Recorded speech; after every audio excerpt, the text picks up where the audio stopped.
Nah, kalian tentu masih ingat pembahasan kita tentang perambatan bunyi, bukan?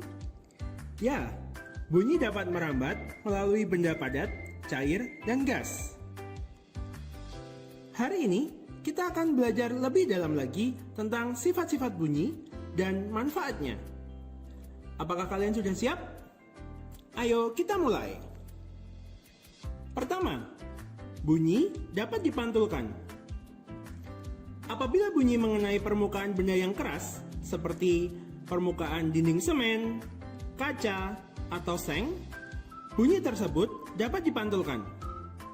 Contohnya, suara kita akan terdengar lebih keras di dalam gua akibat pantulan bunyi yang mengenai dinding gua. Menarik bukan? Kedua, bunyi dapat merambat. Gelombang bunyi dapat merambat melalui benda padat, gas, dan cair. Contohnya, kita dapat mendengarkan bunyi dari dua batu yang dibenturkan di dalam air. Coba kalian praktekkan di rumah ya.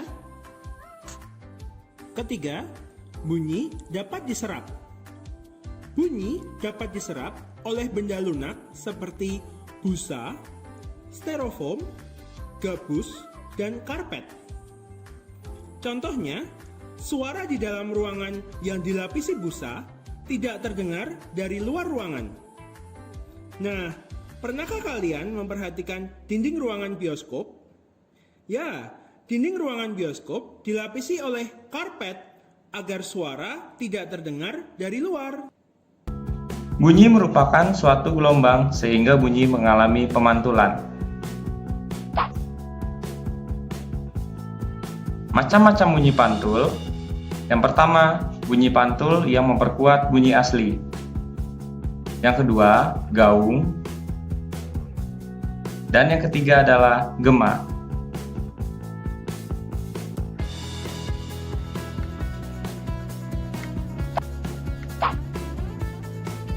Yang pertama, bunyi pantul yang memperkuat bunyi asli. Bunyi pantul memperkuat bunyi asli terjadi apabila bunyi pantul terdengar hampir bersamaan, sehingga bunyi asli menjadi lebih keras. Bunyi ini akan terjadi apabila jarak dinding terhadap sumber bunyi kurang dari 10 meter. Contohnya, suara kita akan terdengar lebih keras di dalam kamar mandi, dan bunyi kereta api bertambah keras di dalam terowongan.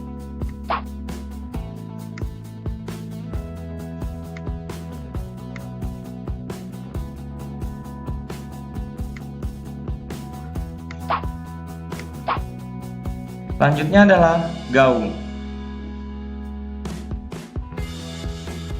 Gaung atau kedam terjadi jika jarak dinding terhadap sumber bunyi agak jauh, yaitu 10 meter sampai 25 meter.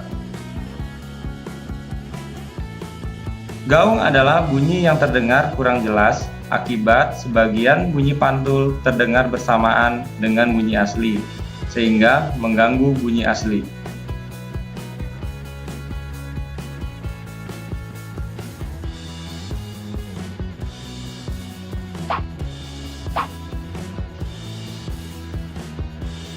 Gaung terjadi pada gedung besar yang tertutup, seperti gedung pertemuan, gedung pertunjukan, dan lain-lain.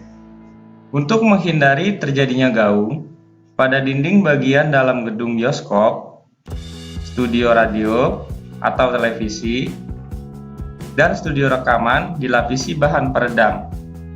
Bahan peredam yang sering digunakan antara lain kain wol, kapas, kertas karton, karet, dan gelas.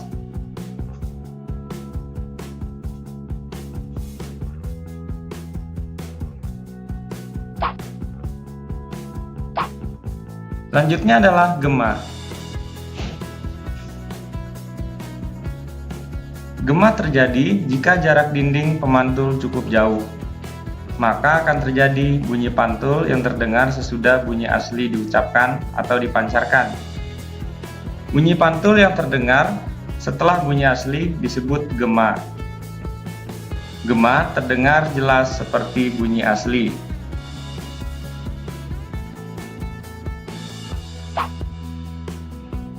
Gema dapat terjadi di lereng gunung yang terjal, jurang, dan tempat-tempat lainnya.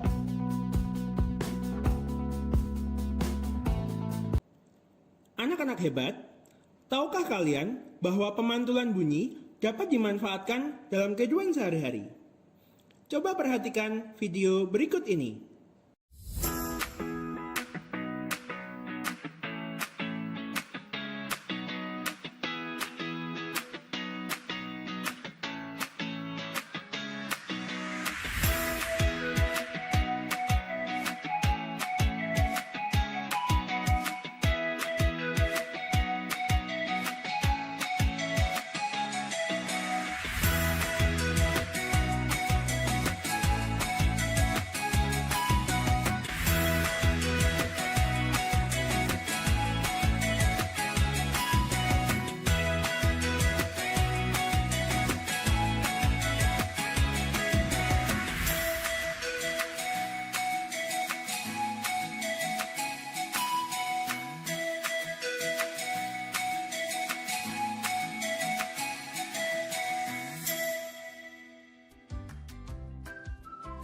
Jadi, bunyi pantul dapat dimanfaatkan oleh kapal laut menggunakan sonar untuk mengukur kedalaman laut, mendeteksi keberadaan benda di dalam laut seperti karang, ikan, kapal karam, dan kapal selam.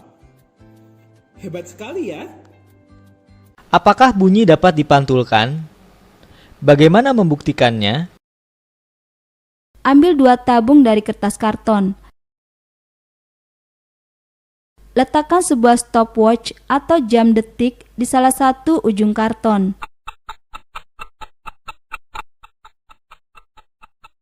Letakkan telingamu dekat ujung yang lain.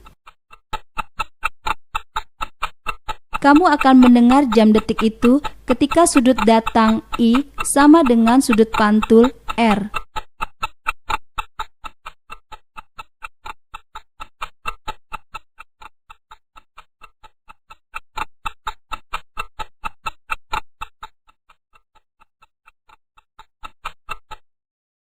Seorang pendaki di salah satu puncak gunung meneriakkan kata-kata tertentu. Aneh, teriakan yang terdengar tidak 1 kali, tetapi 2-3 kali secara beruntun, kemudian melemah. Gejala apakah ini? Bunyi kedua yang didengar itu adalah gema. Gema merupakan bunyi pantul yang terdengar setelah bunyi asalnya terdengar lebih dahulu. Ada interval waktu antara terdengarnya bunyi asal dan bunyi pantul. Gema dapat dihasilkan dari pantulan bunyi oleh bangunan, bukit-bukit, dan karang yang cukup jauh. Adanya gema menunjukkan bahwa bunyi memang dipantulkan.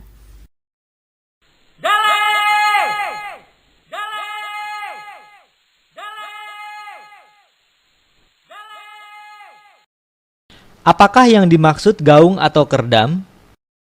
Gaung terjadi ketika sebagian bunyi pantul terdengar hampir bersamaan dengan bunyi asli, sehingga bunyi aslinya menjadi tidak jelas.